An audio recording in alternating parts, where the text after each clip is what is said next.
आप देख रहे हैं 1800 टीवी लाइव। ब्यूरो चीफ वैभव सोनकर, जनपद रायबरेली की खास रिपोर्ट।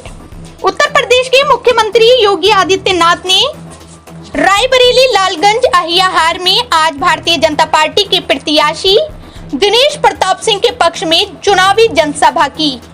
जनसभा में उन्होंने जनता से अपील की कि रायबरेली के सवागीड़ विकास के लिए भारतीय जनता पार्टी के प्रत्याशी दिनेश प्रताप सिंह जिताकर नरेंद्र मोदी जी के हाथों को मजबूत कीजिए।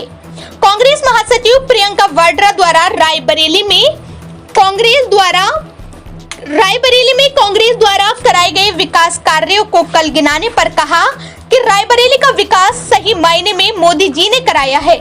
एम्स व rail coach factory Modi ji की वजह से आज चल रही है।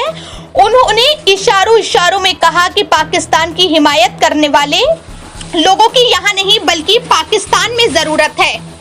योगी आदित्यनाथ मुख्यमंत्री उत्तर प्रदेश सरकार प्रत्याशी दिनेश प्रताप सिंह के पक्ष में चुनावी जनसभा की।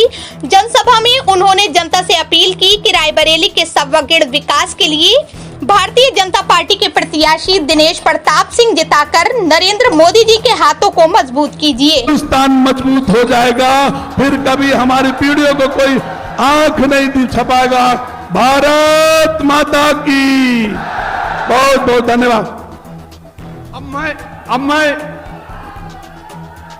अब मैं रायबरेली के लाल और सोनिया के लाल के बीच की ये जंग में रायबरेली लाल के पक्ष में उत्तर प्रदेश के मुख्यमंत्री शेर यूपी युवाओं के मसीहा माननीय योगी आदित्यनाथ जी को से आग्रह है कि वो आए और रायबरेली लाल के पक्ष में अपनी विचार रखें।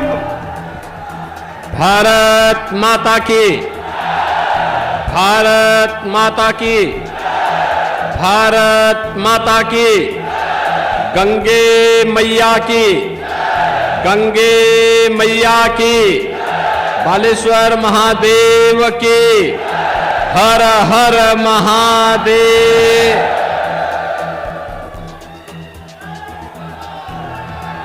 भारतीय जनता पार्टी के जिला के अध्यक्ष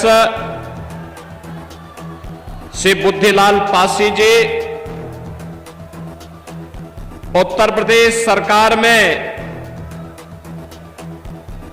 मंत्री और प्रभारी मंत्री श्रीमती प्रतिभा शुक्ला जी, भारतीय जनता पार्टी के लोकप्रिय प्रत्याशी विधान परिषद सदस्य श्री दिनेश प्रताप सिंह जी, पूर्व मंत्री श्री गिरीश नारायण पांडे जी, पूर्व विधायक श्री धीरेन्द्र बहादुर सिंह जी, राकेश सिंह जी, आरबीएस सिंह जी, अजय त्रिपाठी जी,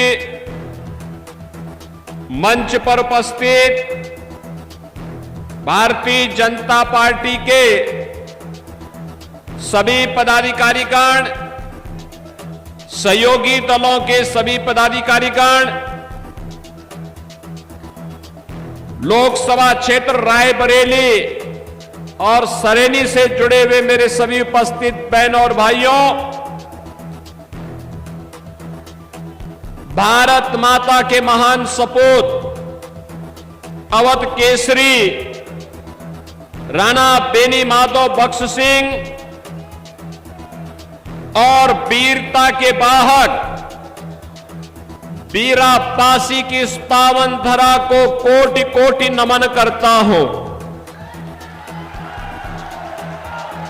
आचार्य महावीर प्रसाद द्विवेदी की लेखनी ने जिस धरा को धन्य किया हो, ऐसी धरा को पुनः पुनः नमन करते हुए मैं आप सबका हृदय से अभिनंदन करता हूं, स्वागत करता हूं। बहनों और भाइयों, लोकसभा का चुनाव आज चतुर्थ चरण में चल रहा है। अब तक आधे चुनाव संपन्न हो चुके हैं, 285 सीटों पर चुनाव हो चुके हैं।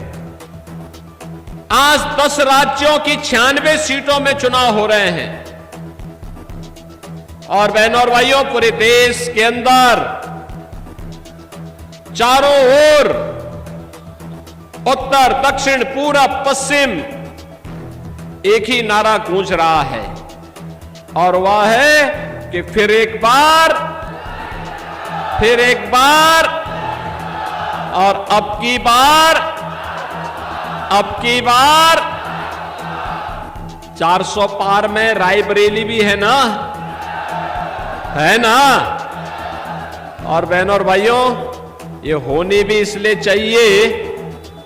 इसलिए होनी चाहिए क्योंकि यह अवध केसरी का क्षेत्र है, अयोध्या की पावन धरा का क्षेत्र है। याद करिए, 500 वर्षों का इंतजार समाप्त करके अयोध्या में रामलला विराजमान हुए हैं और 500 वर्षों में पहली बार रामलला ने अयोध्या में अपना जन्मोत्सव भी मनाया और होली भी खेली ना।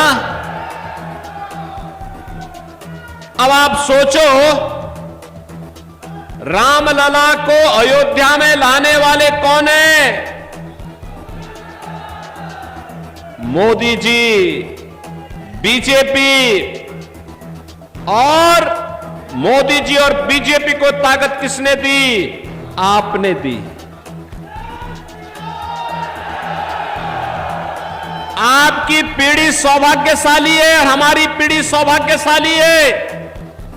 बहनों और भाइयों, हम इस लोक में अपने वर्तमान और भावी पीढ़ी को बताएंगे, हमारे कारण राम मंदिर का निर्माण हुआ और जब परलोक जाएंगे तो अपने पूर्वजों को भी बताएंगे कि हम आपके संकल्प की पूर्ति करके आए हैं, अयोध्या में रामलला विराजमान हुए हैं। बहनों और भाइयों, ये सौभाग्य का दिन देखने का अवसर किसी ने आपको दिया है, तो ये मोदी जी ने दिया है, भाजपा ने दिया है। अन्यथा कांग्रेस और सपा का गठबंधन तो आज भी वही राग अलाप रहा है। क्या राग अलाप रहा है?